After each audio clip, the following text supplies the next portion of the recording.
woke up today, I woke up a little bit earlier than my alarm rung. I don't know the exact time I woke up, but I knew it was morning already and my alarm would ring soon. And this isn't the first time that it happened, but whenever it does, for some reason I always end up just lying there in this half awake, half asleep state. I know that I'm out of sleep. I'm not tired anymore. I could start my day immediately, but for some reason I just lie there, waiting for the alarm to ring, waiting for permission, waiting for the right time to get up. I don't know if that made sense, but we'll go with that. You'll have to excuse our tardy outfits. I swear we came here dressed. Somehow on the way to Garidhara, we got totally drenched and I had to borrow my father's clothes. She's wearing my mother's clothes. But because of the rain, it's such a pretty day.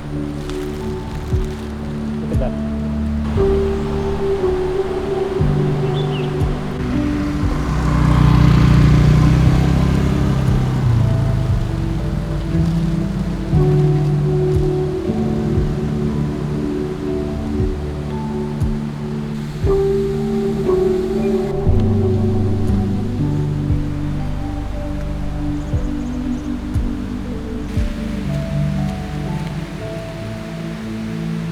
Yeah, so I was talking about how in the morning today I was kind of waiting for my alarm's permission to, get up and start my day. I don't know if you can relate to this, but a lot of times it feels like I'm waiting for a cue from the world, from someone else, from some external source to, do things, to really get started in life. And that's something that I think a lot of people will relate with.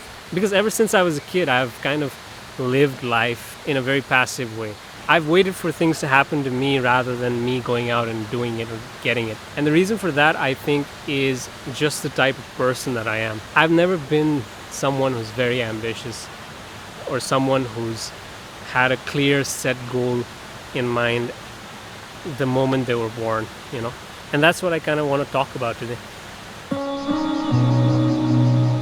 When I was a kid, I always thought there was something wrong with me, like it's some physical defect or disability or something. The fact that I didn't have an ambition, a goal, a drive. That question every kid gets asked at least once in their life. The big, what is your dream?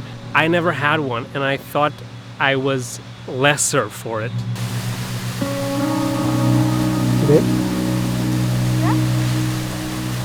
I knew I didn't have one, but I think just to fit in, I might have adopted someone else's dream, specifically my parents, and claimed it as my own. And I've been kind of pretending that was my own dream, maybe up until schooling. I think kids tend to do that. Some kids do genuinely find what they're passionate about really early on in life, but I think a lot of us were kind of carrying our parents' dream as our own, wearing it like a mask, while desperately, trying to find our own dream behind it. What about you? Did you have a dream? What is your dream? To build a family. To build a together. Okay, that was now, but when you were a kid, what was your dream? To be a veterinarian. To be a veterinarian. Yeah. Wanted to be a veterinarian because I loved animals. Was that really you? All you? Yeah, all me. See, that's the kind of kid I would probably be jealous of back then. Because I didn't have my own dream. And I thought that was a flaw in my system, because isn't everyone supposed to have this great ambition?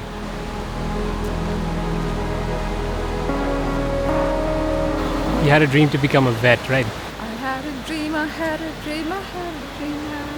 had a dream. It will get copyrighted. That is my favorite Tangled song though. If you had the dream, what happened to that dream? It dissolved. It just seemed like it wasn't a practical you got dream up? according to, I guess, societal standards. Like when I think about it now, I kind of wonder why I let other people's comments influence. Like I'd share that with people and people could kind of make light of it. Say, oh, I'll bring my cow in for you to treat, or So you stopped. And it just That's sad. It just seemed like it wasn't a thing in India. No, but it didn't seem like it had that much of a high regard. But why did you have to do something that had a high regard? Because I was a kid. I was an Indian kid. Yeah. And I was chasing that because I thought that's what it meant to be successful. That's sad. And that's the thing. You think it's your dream to do something, and then you wake up and you realize it's not feasible, or at least it was never your dream to begin with. Someone's running. Hey, you'll fall down. So then you kind of wake up from it and it stops being your dream, at least for a while. Like most people probably find what they want to do in life in their mid-20s, early 20s. And I thought that too. I thought, since I'm not becoming a doctor, I'll probably figure something out by the time I'm 25 or something. And then all of a sudden you're 30 and I'm still wondering, what is my dream? Will I ever get one? To be honest with you, I don't think there is one that's coming. It's just that some people don't really find their singular dream. I mean, I've had multiple dreams. When I went to college, I thought the dream was to make movies. And then soon after that, I thought the dream was to make it in the advertising industry. And right after that, I thought the dream was to start my own company and help out other people achieve their dreams. And then suddenly the dream now is to probably be a good husband, maybe later on a better dad. But that's the thing, for someone like me, I think there is no singular dream. It's just one dream after the other. I think just like in the morning today, I'm in between this state of having a dream and not having a dream. I'm just jumping around the two states constantly, neither awake nor asleep. I think that's just a reality that I'll have to kind of live with my whole life. And to be honest, I don't really have a constant thing all of the time, which is completely against what society kind of teaches you, that you have to have a purpose in life. Otherwise, what are you doing on this earth? Like, what are you contributing? What are you living for? By the way, I'm sorry if I'm yelling so much. There's a huge river right next to me and that just dominates the audio.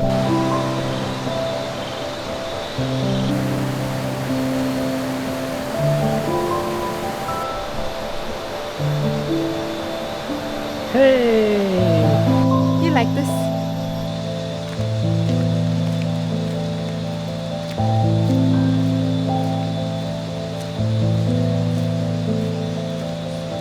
Let's go, it's getting dark.